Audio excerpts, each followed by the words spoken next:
Welcome to the Mentup Lead Up podcast, an essential resource for all small business leaders and their CMACs, consultants, mentors, advisors and coaches. Listen in to what our experts have to say and gain from their tips and ideas. I'm Michelle Estes, founder and CEO of the Mentup Lead Up technique and author of published book In Business With Yourself. You're very welcome to the podcast today. I'm joined by Lady Mary Peters, who for many needs absolutely no introduction and is of course best known as the Olympic gold medal champion in pentathlon, bringing the medal home to Northern Ireland from Munich in 1972. But a complete lifetime journey both before and after this sliding door moment is captured in the recently published Mary Peters' My Story. And that's going to form the basis of our chat today. Lady Mary Peters, I'm delighted to welcome you onto the Mentup Lead Up podcast. Thank you, Michelle. And Lady Mary, I know from here on in, I'm going to call you Mary P. That's right. That's my name. So Mary, I have read through your book, and in truth, I just find it really difficult to pull out of that whole lifetime and career journey, those salient points. I mean, what a colourful and expanded career you've had. But I will focus on your three achievements, and you talk about this importantly in your book: your medal, your track and your trust.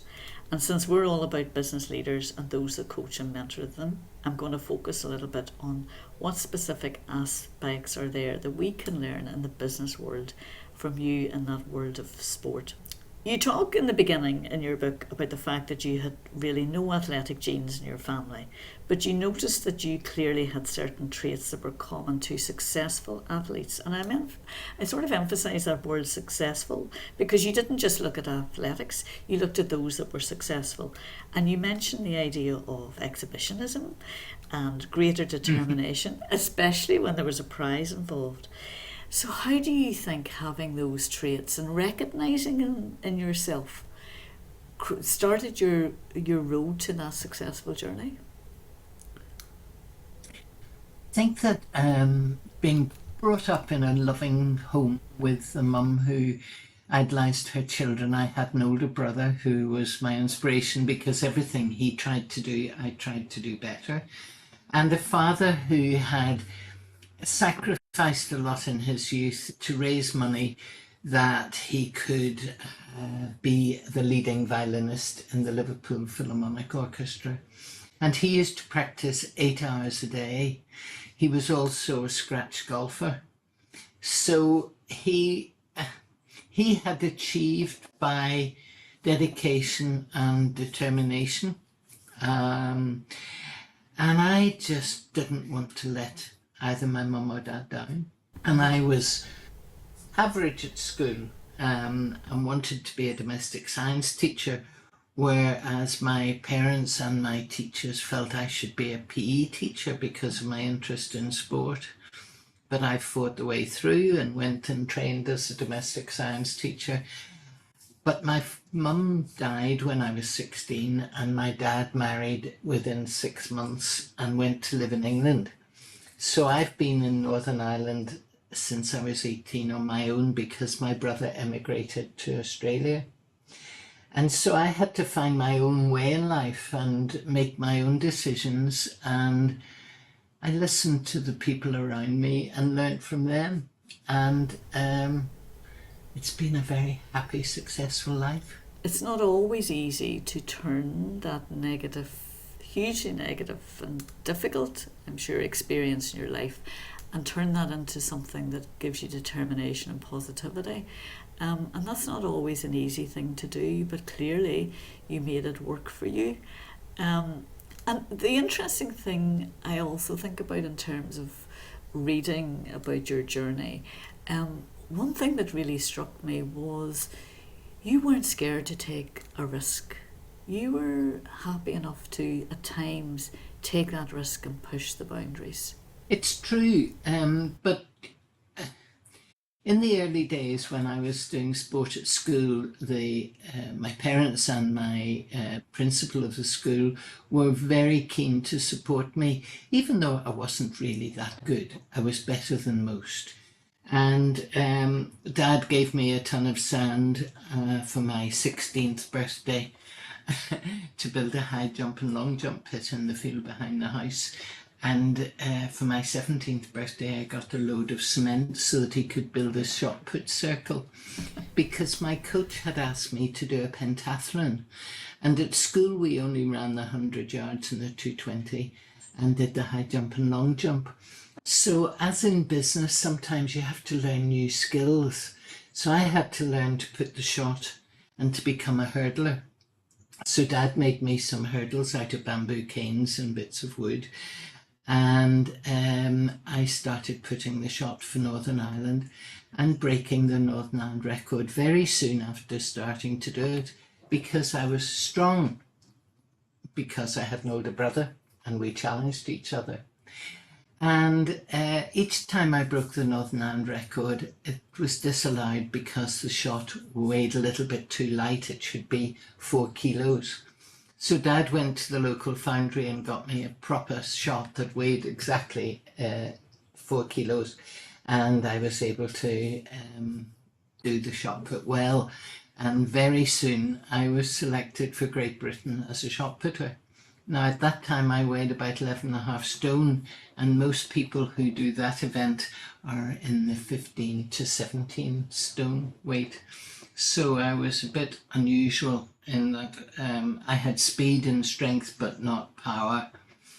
But I worked at it, and because I came third in my first pentathlon behind 2 international hockey players, Thelma Hopkins and Maeve Kyle, who were both international athletes also.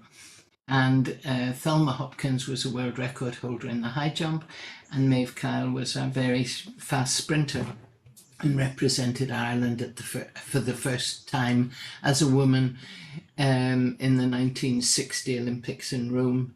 And both of them inspired me, and at 16 to get third behind them was a great pleasure for me. And my father then sent me to the British Championships, where I became second. Now, incidentally, the shot put and the hurdles became 2 of my stronger events out of the 5 in the pentathlon.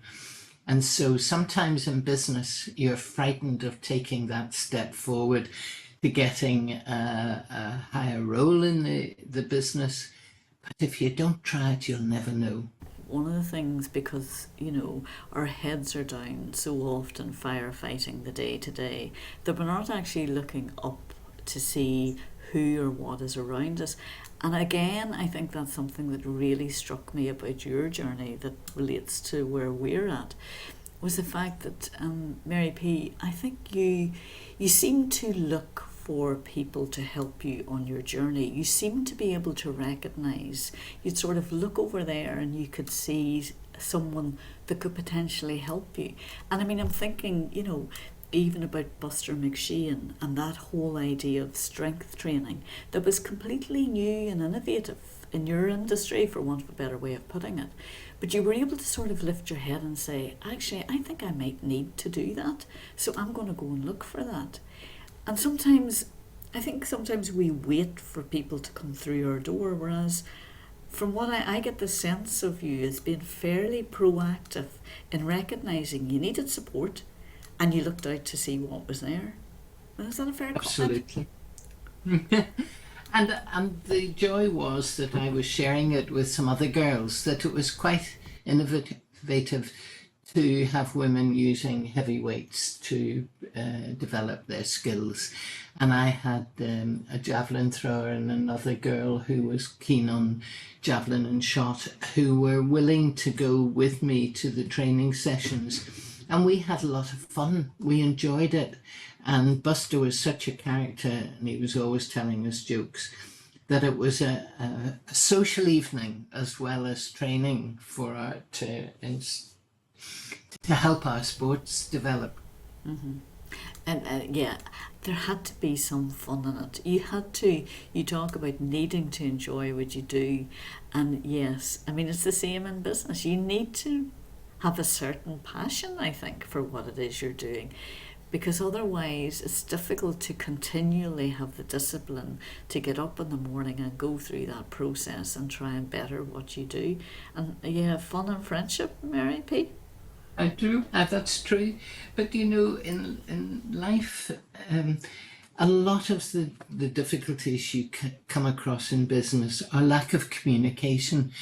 People sometimes assume that you have knowledge instead of helping you to develop that knowledge and learn.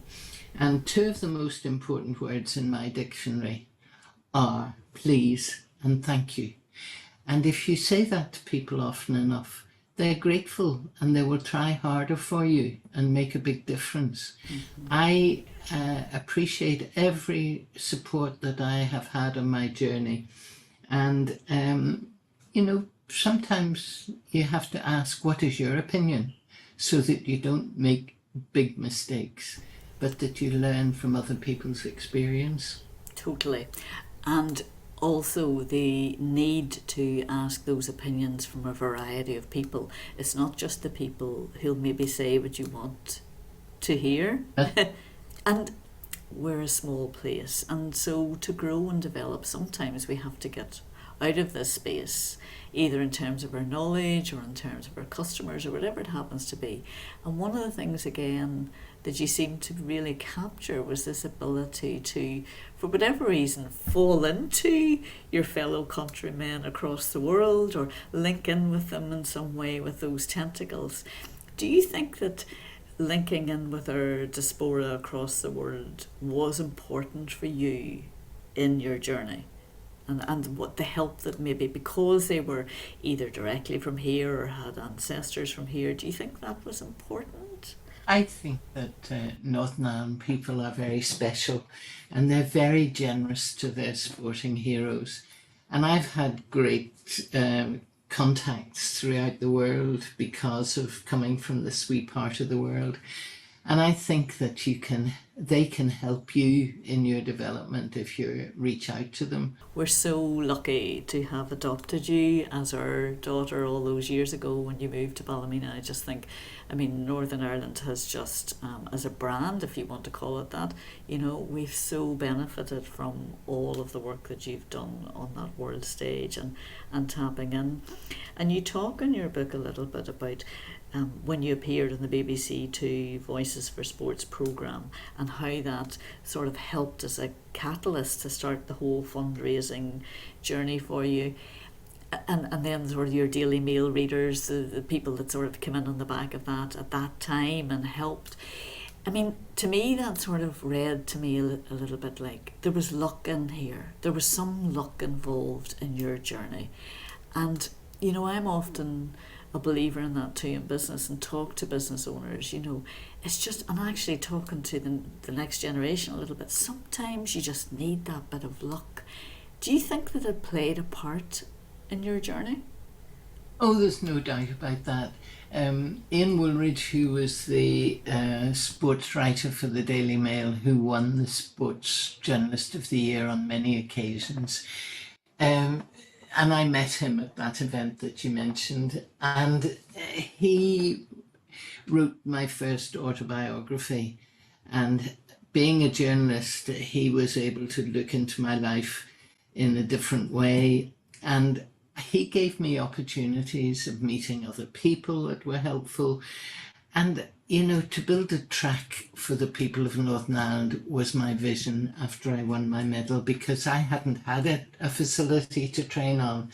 The track here was full of potholes. And so I spent 3 years of my life collecting the money to be able to build that track for the next generations to come. And it's a little bit of heaven because it's in a beautiful, visually amphitheatre type of situation with banks on the side, and people come and sit on the banks and enjoy watching the athletics. And now it's a joy to come and see it all happening years on. But it was a hard journey because we were going through the heart of the Troubles, and it wasn't easy going out to collect money. But I went to women's institutes and Rotary clubs and businesses, and it was a happy journey because we came to reality and opened the track in 1976. And I absolutely love the comment that you talk about the little girl that asked her mother if you were named after the track. I just thought, and it's so Northern Ireland, but absolutely fantastic of where she was coming from. But the other thing I think, again, coming back, look, you've always thought big. You come back from the games and that's not enough. You want to leave something for the people of Northern Ireland, and you build a track for everybody to use at a time when, it was a difficult place, and you were determined to come back because, things had happened that were trying to discourage you to come back, but no, that wasn't going to happen. And then you move on to the Mary Peters Trust, and to date you've helped over, probably more than that now because the book was written at the end of last year, 4,000 young sports people. But look at what you have, without a shadow of a doubt, helped to not only generate but bring home the athletes and the success that we've had at Paris 24. Again, for our business owners, encouraging people to have a vision, lift their head and think big. But that's been your mantra all the way through. It's been a joy because young athletes need the support when they're growing up. When they reach to a level where we identify them through their governing bodies, that they have a talent for the future. And I'm delighted to hear that Glasgow are going to host the next Commonwealth Games yet again, because the Commonwealth Games gives young people the opportunity to compete internationally against the rest of the Commonwealth in a happy environment without the stress of it being an Olympics. And so we support them before they can get sponsorship or lottery funding to build them into the athletes that they want to be, and so that they can follow their dreams. So having 4 gold medals, 2 silvers and a bronze come back from Paris is an exceptional success, and we lead the world now for the highest number of medals per capita. So we feel very proud of our athletes, and they will inspire generations to come, because having seen Rhys McLenaghan on the pommel horse and Daniel Whiffen in the pool, and we had some disappointed athletes at those games, but they'll fight back for the next ones in Los Angeles, I'm hoping, in the future. But wow, to hold that sort of head of the world in terms of our per capita, I mean, that is some achievement. And I have to say, and I'm going to declare it, not least because of the Mary Peters Trust and the support that you have given to them. And just out of interest, Mary P., what is your ask of those that have now come back successfully? Do you have an ask of them in terms of where they go now with what they've achieved? I just hope they have a happy and enjoyable life, and that they can enjoy the fruits of their labours, because for many of them it's been a 20-year journey getting to that position. They're like Carl Frampton. I was at his testimonial dinner on Friday night. He was a young boxer that we supported in the early days. He's now a very wealthy man for his success as world champion boxer, and he's now got several charities that he's supporting.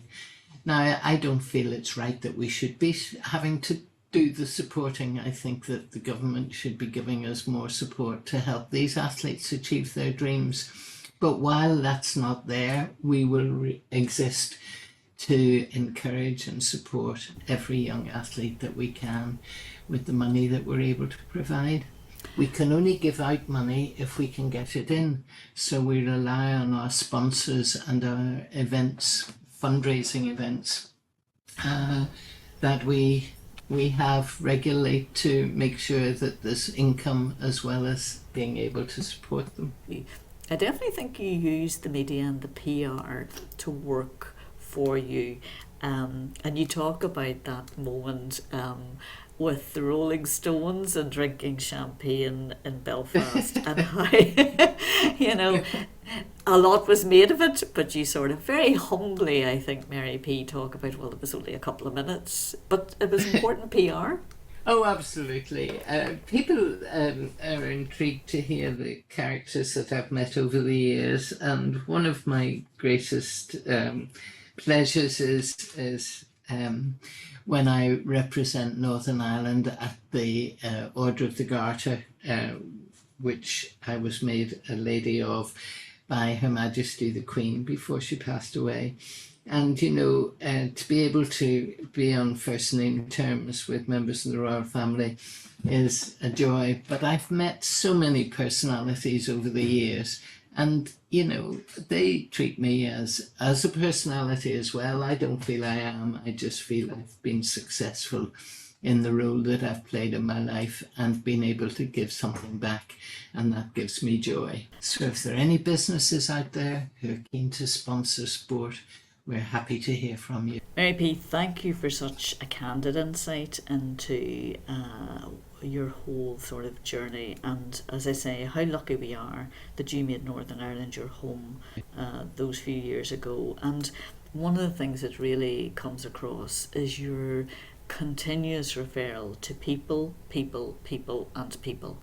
People have been so important in your journey, and you continue to make people important in your journey. One other thing, I hope during this conversation you haven't been knitting any dishcloths. And I'm going to leave that for all of our listeners to look up and check out what that actually means. Mary P, thank you. Thank you, Michelle. Thank you so much. That's it for this month. Thanks for listening in to Ment Up Lead Up, the podcast for all small business leaders and their CMACs, consultants, mentors, advisors and coaches.